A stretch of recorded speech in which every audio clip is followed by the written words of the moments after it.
All right, so every offseason we seem to have this debate, is a salary cap real? Is it a myth?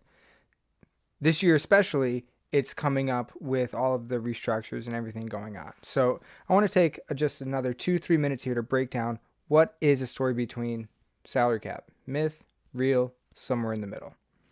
All right, so with this year, the salary cap is set at $182.5 million, going down quite a bit, 10 million from last year. And then where it should have been around 210, now at 182, so almost $30 million difference. Why? COVID. That's why.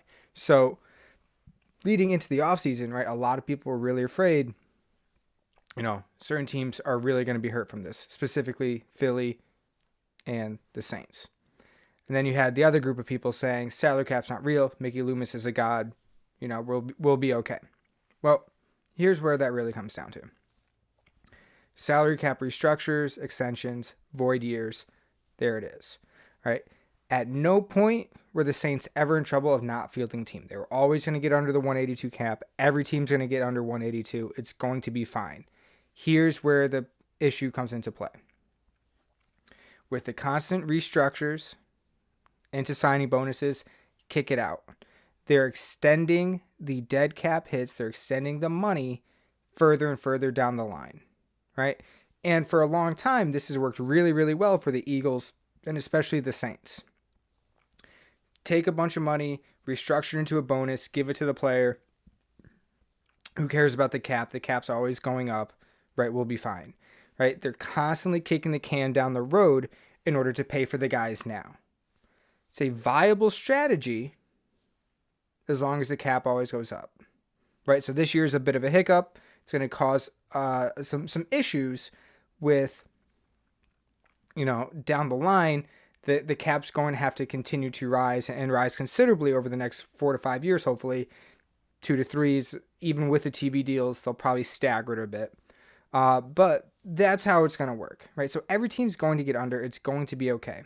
The real difference is, are you kicking the can down the road or not? Right? The opposite of the Saints really tends to be the Packers, right? Where it's more of a pay-as-you-go type system, where they're spending to the cap, but they're really not trying to tack on dead cap, years and years down the line. Tampa Bay historically has been the same, but you see this year with Levante David and Tom Brady, and I'm expecting several more people, we're going to get those void years added onto contracts, right? How do we keep 2021 numbers low? And who cares about 22, 23, 24, 25, 26? Shout out Dak with the restructure, right? How do you keep those numbers low in 21? Kick out money till then. Figure it out at that point. And that's what a lot of teams are doing at this point.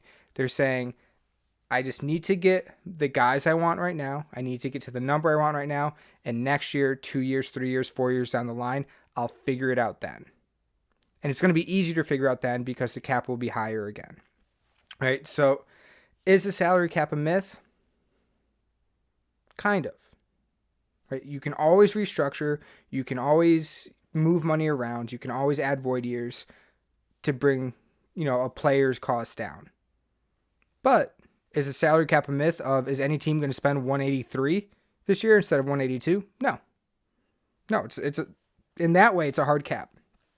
A team cannot do anything. A team cannot in 4 days here start at over the cap. It's not allowed, right? So the numbers is there. The number is legit. But teams can do a whole lot of stuff underneath that number in order to get under it. Right? So is it a myth? Kind of. It's all about how you move money around.